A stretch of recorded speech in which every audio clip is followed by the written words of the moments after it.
ఉంటే రెండు చేతులు లేపండి. చేతులు లేకపోతే గుండె నిండా జై తెలంగాణ చెప్పాలి. చెప్తారా? ఆ చివరి దాకా ఈడి నుండి ఆ చివరి దాకా ప్రతి ఒక్కరు కూడా చేతులు ఎత్తి జై తెలంగాణ చెప్పాలి. జై తెలంగాణ, జై తెలంగాణ.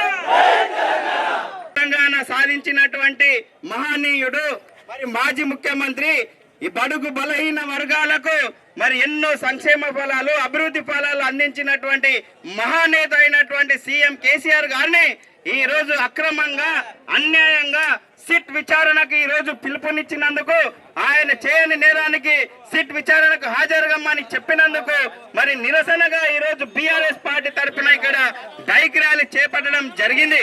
కాబట్టి ఈ ప్రభుత్వాన్ని మేము ఒకటే కోరుతా ఉన్నాం, మీరు ఎంత ఎత్తున ఒత్తేయాలని చెప్పి, తొక్కాలని చెప్పి బీఆర్ఎస్ పార్టీ నాయకులను కానీ, మరి మాజీ ముఖ్యమంత్రి గారు కానీ, బీఆర్ఎస్ పార్టీలో ఉన్న కీలక నేతలను, ప్రజలను హింసించాలి, వాళ్ళని తొక్కి పట్టాలని చెప్పి మీరు ఎంత ఆలోచన చేస్తే బంతిని మనం గోడకేసి ఎంత బలంగా కొడతామో అదే స్పీడ్ తోటి రివర్స్ లో వస్తుంది.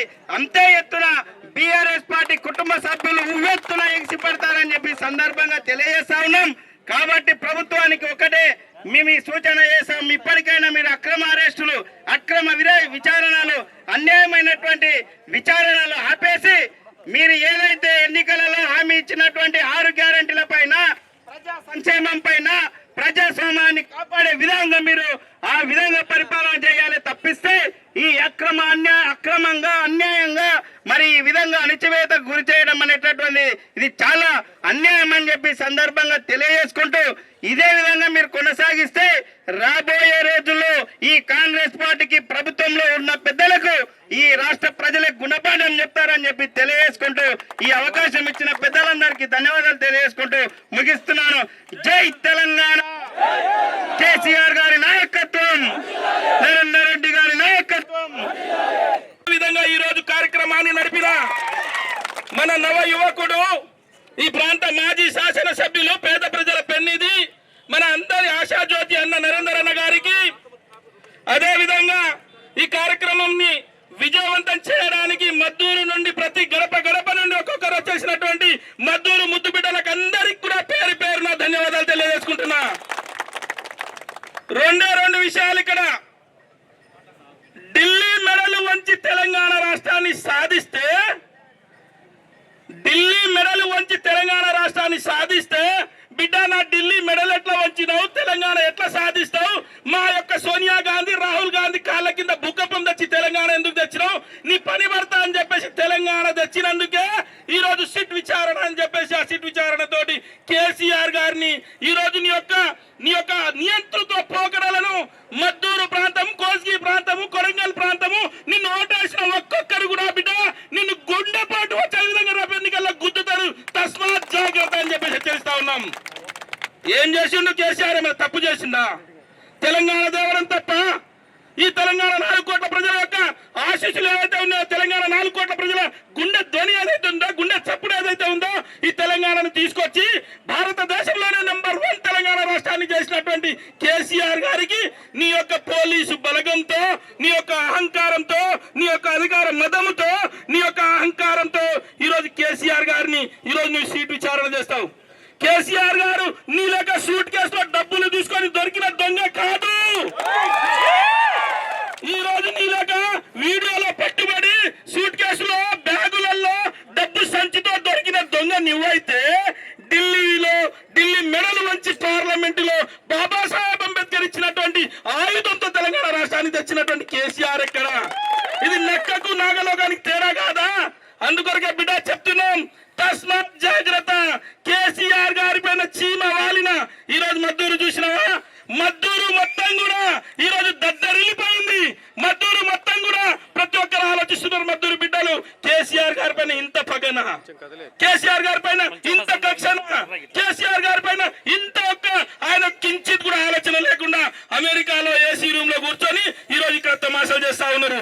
బిడ్డ నేను శాశ్వతంగా రాజకీయ సమాధి చేస్తాం, ఇది మా మద్దూరు ఆనా అని చెప్పాల్సినటువంటి అవసరం ఉంది. ఇంకా కార్యక్రమం చాలా, మన భవిష్యత్తు కార్యక్రమాలు ఉన్నాయి. రేపు మద్దూరు మున్సిపాలిటీలో ఎట్టి పరిస్థితుల్లో గులాబీ జెండా ఎగరాలి.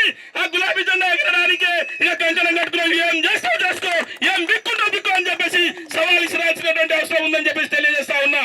ఇంకా ఇక్కడ ఉన్నటువంటి ప్రజలను ఇబ్బంది పెట్టకూడదనే ఉద్దేశంతో ఇక్కడ ఉన్నటువంటి చట్టాన్ని మనం గౌరవించి ఇప్పుడు మన యొక్క ప్రియతమ నాయకుడు, ఈ యొక్క ప్రాంతాన్ని తలరాత మార్చే నాయకుడు, భవిష్యత్తు కాలంలో ప్రతి ఇంటింటికి ఒక కొడుకు బిడ్డగా ఉన్నటువంటి నాయకుడు శ్రీ నరేందర్ అన్న గారు మాట్లాడవలసిందిగా కోరుతా ఉన్నాం. ఈ రేవంత్ రెడ్డి దొంగ ప్రభుత్వం రేవంత్ రెడ్డి ఈ రోజు కార్యక్రమాలు చేస్తా ఉన్నాడు. దానికి నిరసనగానే ఈ రోజు మద్దూరులో మొత్తం బైక్ ర్యాలీతో పాటు ఈ రోజు దీక్ష చేస్తా ఉన్నాం. ఈ కార్యక్రమంలో పాల్గొన్న మన మున్సిపాలిటీ పరిశీలనలో వచ్చినటువంటి రాజునాయక్ గారికి, అదేవిధంగా పార్టీ అధ్యక్షుడు గోపాల్ గారికి, మసూదన్ రెడ్డి గారికి, శివకుమార్ గారికి, సలీం గారికి, నరసింహ గారికి, మహేందర్ గారికి, అందరు కూడా దిల్తో పాటు వచ్చిన ప్రతి ఒక్కరికి పేరు పేరు కుటుంబ సభ్యులందరూ కూడా ఈ రోజు వచ్చినందుకు ప్రతి ఒక్కరికి ధన్యవాదాలు తెలియజేసుకుంటూ, రేవంత్ రెడ్డి నీకు దమ్ము ధైర్యం ఉంటే నీవు ఎన్నికలప్పుడు ఏం చెప్పినావు, రైతులకు ఏం చేసినావు, మొత్తం రుణమాఫీ చేస్తా డిసెంబర్ 9 తారీఖు నాడు అన్నాడు. ఎక్కడ పోయింది నీ రుణమాఫీ జరిగిందా అని అడుగుతున్నా. కనీసం కొడంగల్ ప్రజలు ఓట్లేసి వీళ్ళ భిక్షతో ముఖ్యమంత్రి అయినావు కదా, తెలంగాణ అంతా చేత కాకపోయినా కొడంగల్ రైతులకన్నా రుణమాఫీ చేసినావా అని నేను అడుగుతా ఉన్నా. కొడంగల్ రైతులకన్నా రైతు బంద్ వేసినావా అని నేను అడుగుతున్నా. కనీసం కొడంగల్ రైతులకన్నా యూరియా బస్తాలు ఇచ్చినావా అని నేను అడుగుతా ఉన్నా. ఇవన్నీ ఇవ్వజాలక చేతగాక దద్దమ్మ పాలన చేసుకుంటూ కేసీఆర్ గారి మీద అక్రమ కేసులు పెడతా ఉన్నావు.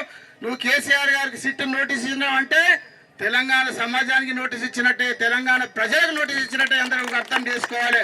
తెలంగాణ అంతా బగ్గుమంటది. కేసీఆర్ గారి మీద ఈగ వాలిందంటే గ్రామాన తరిమి కొడతాం. కాంగ్రెస్ నాయకులను ఎమ్మెల్యేలు అందరూ కూడా గ్రామాల్లో రానియకుండా తరిమి కొడతాం.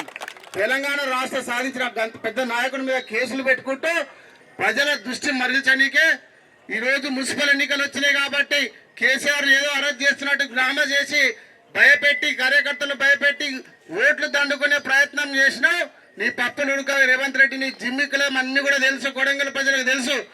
గత 2 సార్లు ఎట్లా గెలిచినావో, జిమ్మికు చేసి దొంగ మాటలు మాట్లాడి ఎట్లా గెలిచినావో కొడంగల్ ప్రజలకు తెలుసు. కాబట్టి నీ జిమ్మికులు నడవేయగా తప్పకుండా ఈ రోజు నువ్వు కేసీఆర్ గారి మీద అక్రమ అరెస్టులు చేస్తే పెద్ద ఎత్తున ఉద్యమం చేస్తాం. గ్రామాన కాంగ్రెస్ నాయకులను ఎమ్మెల్యేలను తరిమి కొడతామని చెప్పి మీ అందరూ కూడా తెలియజేసుకుంటున్నా. ఇప్పటికైనా అక్రమ కేసులు ఆపండి. కేసీఆర్ మీద కేసు పెడతావు, కేటీఆర్ గారి మీద కేసు పెడతావు, హరీష్ రావు గారి మీద కేసు పెడతావు. ప్రజల తరపున నీ యొక్క తప్పిదాలను మేము ఎప్పి చూపిస్తే ఈ రోజు నీ అక్రమాలు కానీ భూదందాలు కానీ నీ కమిషన్లు అన్ని బయట పెడితే కేసులు పెడతా ఉన్నావు. ఈ రోజు చూసినావు సింగరేణి యొక్క మైన్స్ పెద్ద ఎత్తున కుంభకోణం. నీకు ఉప ముఖ్యమంత్రి బట్టికి కొట్లాట అవుతుందా లేదా చెప్పాలి. మీకు ఇద్దరి మధ్యలో భూదందం నడుస్తుందా లేదా?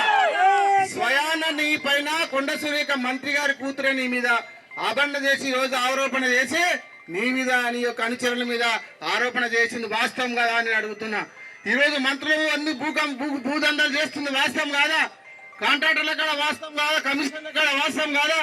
ఇవన్నీ ఎత్తి చూపుతున్నందుకే ఈ రోజు అక్రమ కేసులు పెడుతున్నావు. ఖబర్దార్ రేవంత్ రెడ్డి బిడ్డను ఇప్పటికైనా ఒళ్ళు దగ్గర పెట్టుకొని పనిచేయి. అక్రమ కేసులు పెట్టినా కొడంగల్లో కూడా భయభ్రాంతులు చేసి అక్రమ కేసులు పెట్టి ఒక కార్యకర్త మీద ఈగ వాలిన తరిమి కొడతామని చెప్పి మీ అందరూ కూడా తెలియజేసుకుంటే